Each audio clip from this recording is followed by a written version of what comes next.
সুপ্রিয় দর্শক, আপনাদের সবাইকে স্বাগত। আজকের এই ভিডিওতে আমরা দেখাবো ষাঁড় গরু কিভাবে মোটা তাজা করতে হয়।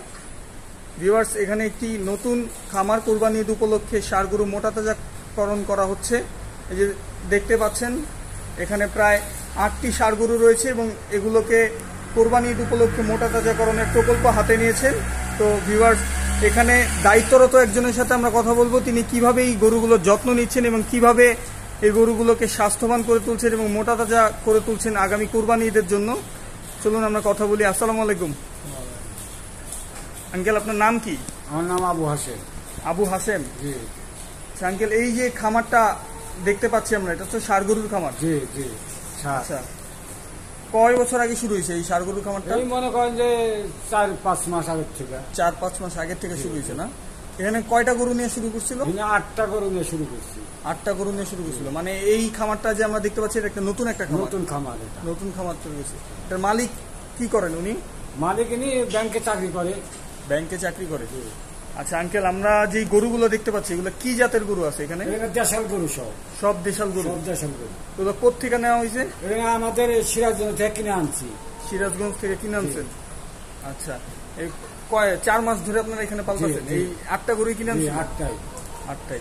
আচ্ছা আঙ্কেল, এই গরুগুলো কত বছর বয়সে কিনছিলেন আপনারা? কত বছর বয়সে যখন? 4 বছর বয়স, 2 বছর এরকম। 1.5 বছর, 2 বছর। এই গরুটা কি 1.5 বছর ছিল? এই গরুটা, হ্যাঁ, এই গরুটা 2 বছর পার হয়ে গেছে। 2 বছর পার হয়ে গেছে না? আর এই বছর ধর। আচ্ছা, এটা কিনছিলেন কত দিয়ে?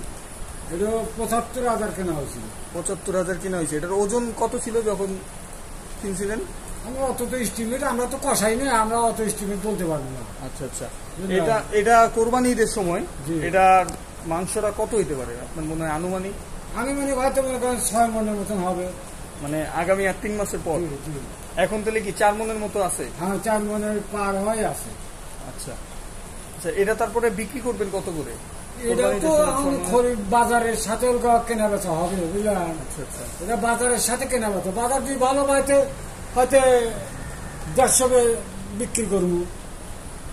আচ্ছা আঙ্কেল, এমনিতে ষাঁড় গরু পালন করা কতটুকু মনে করেন আপনি মোটা তাজা করুন যে খামার করে মানুষ, কতটুকু লাভজনক ষাঁড় গরুটা? লাভ মনে করেন যে যদি ভালো আল্লাহ ফলন দেয়, ভালো চেহারা হয়, ভালো মোটা তাজা হয়, তাহলে ইনশাল্লাহ ভালো হবে, ফলন ভালো হবে।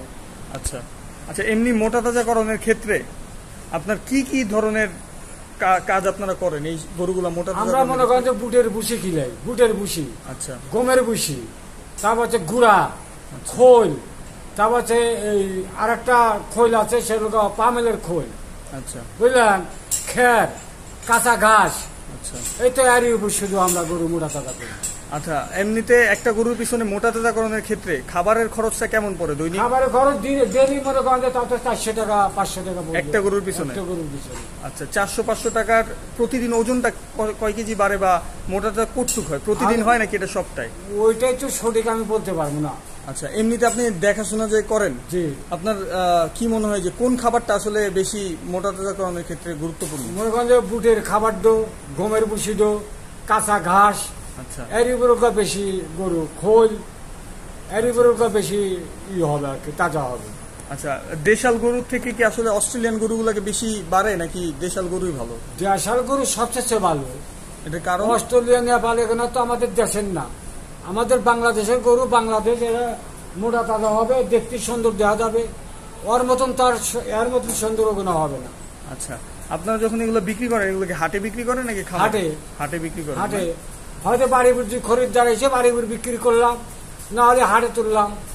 আচ্ছা, 3 মাসে আনুমানিক এই খামার থেকে লাভটা কেমন হইতে পারে 8টা গরু থেকে? আরে মানে আপনারা অনুমান ধরেন? অনুমান তো কাকু ওইটাই তো বলতে পারবো না। লাভ লস হলো ভাগ্য, লাভ লস তা হচ্ছে বাজারের সাথে। আচ্ছা আচ্ছা, কোন খামারে দেখা যায় লস গেছে, কোন খামারে আল্লাহ যদি ভালো ফলন দেয়, মোটা তাজা করতে পারি, গরুর চেহারা ভালো হয়, তাহলে আল্লাহ ফলন দিবে। আচ্ছা, এমনিতে গাভীর খামারটা কি ভালো নাকি ষাঁড়ের খামারটা ভালো? শোনেন, গাভীর খামার হচ্ছে দুধের খামার। আচ্ছা, ওটা দুধের জন্য, ওটা দুধের লাভবানের জন্য খামার করে। আচ্ছা, আর ওটা ষাঁড় গরু, এটা কুরবানির জন্য, এটা লাভের জন্য খামার করা হচ্ছে। আচ্ছা, এমনিতে ষাঁড় গরুর খামারটা কি সহজ করা নাকি, বা রোগের ক্ষেত্রে কি কি ধরনের রোগের ক্ষেত্রে মনে করেন যে জ্বর থাকে, হয়তো জ্বর আসে, পাউডার জোড়া গেলে এগুলো চিকিৎসা নেই আমরা। আচ্ছা আচ্ছা আচ্ছা, এমনিতে কখনো কি এই গরু রোগ হয় কিনা? না, এখন বর্তমান গরুর কোনো রোগ নাই। ভ্যাকসিন ভ্যাকসিন কয় মাস পর পর দেন? ভ্যাকসিন হয়তো মনে করেন যে যদি দিয়ে যে না গরু এই রোগ নাই, তবে তাও ভ্যাকসিন দেওয়া কর্তব্য, যাতে রোগ না আসে। আচ্ছা আচ্ছা এই জন্য ভ্যাকসিন দেওয়া।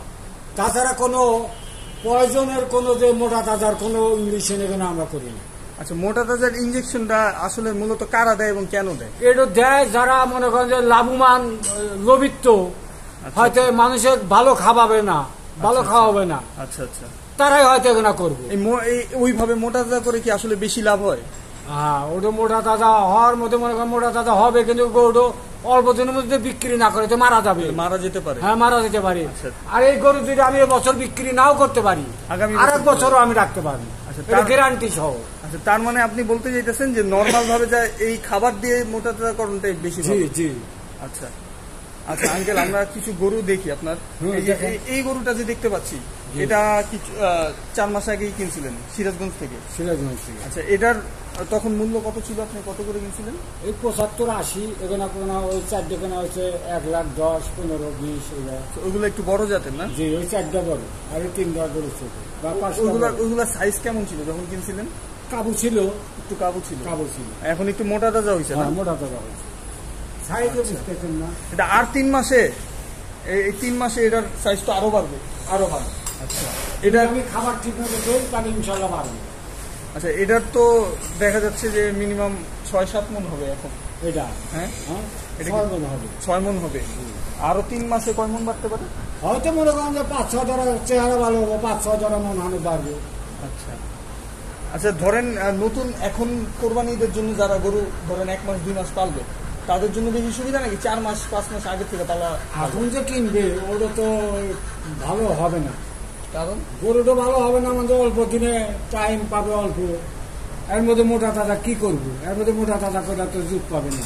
আচ্ছা আচ্ছা এই জন্য গরু আমরা 6 মাস 1 বছর আগের থেকে আমরা কিনে জোগাড় দিই। আচ্ছা আচ্ছা, এমনিতে কাকা যখন আমরা করি মানে ষাঁড় গরু কিনি, ষাঁড় গরুর ক্ষেত্রে কোরবানিকে সামনে রেখে পালন করা ভালো নাকি আসলে সারা বছরই ষাঁড় গরু? কুরবানির মধ্যে 6 মাস 8 মাস আগের থেকে যে গরুটা কিনলো, তাহলে ওই গরুটা লালন পালন করেও যে পুষ্ট ভালো হবে। আচ্ছা ভিউয়ার্স, আপনারা তো দেখছেন যে এই গরুগুলো প্রায় 4 মাস আগে কেনা হয়েছে এবং এগুলোর মোটা তাজা বেশ করা হয়েছে। দেখতেই পাচ্ছেন যে 6 মণের একটি গরু। আপনারা চাইলে এটি 1.5 লাখ থেকে 2 লাখ টাকা বিক্রি করতে পারবেন আগামী 3 মাস পরে। আচ্ছা আঙ্কেল, একটা জিনিস জানতে চাচ্ছিলাম, যারা নতুন খামার করবে তারা কয় টাকা নিয়ে শুরু করতে পারে বা কয়টা গরু নিয়ে শুরু করা উচিত? এটা তো মনে করেন যে যার পুঁজির সাথে কথা, কিন্তু এমনিতে ধরেন আমি হঠাৎ নতুন যারা খামার করবে তারা যদি না বুঝে 10টা 12টা গরু নিয়ে শুরু করা উচিত নাকি 2-3টা গরু নিয়ে শুরু করা উচিত? না না, 2-3টা গরু নিয়ে তো রাহুলের খরচ দিবে নাকি নিজে করবে, অত ওটা তো খামার হবে না। আচ্ছা আচ্ছা, নিচেও 8-10টা গরু লাগবে একটা খামার করতে।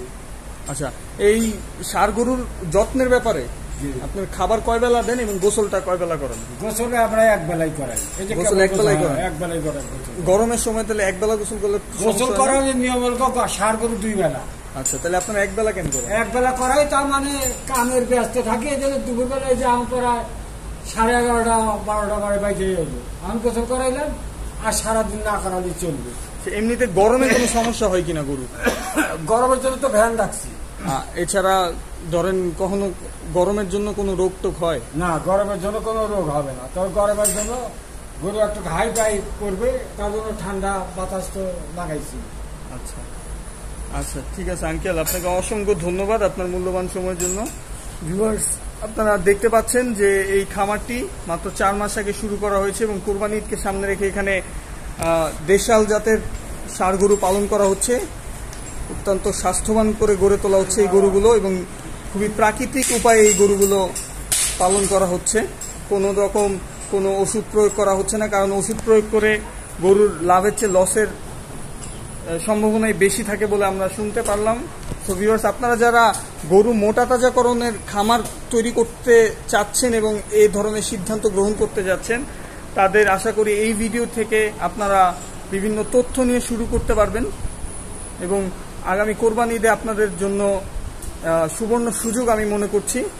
তো ভিউয়ার্স, আপনাদের সবাইকে শুভকামনা জানিয়ে শেষ করছি আমাদের আজকের ভিডিও। দেখা হবে অন্য কোনো দিন অন্য কোনো ভিডিও নিয়ে।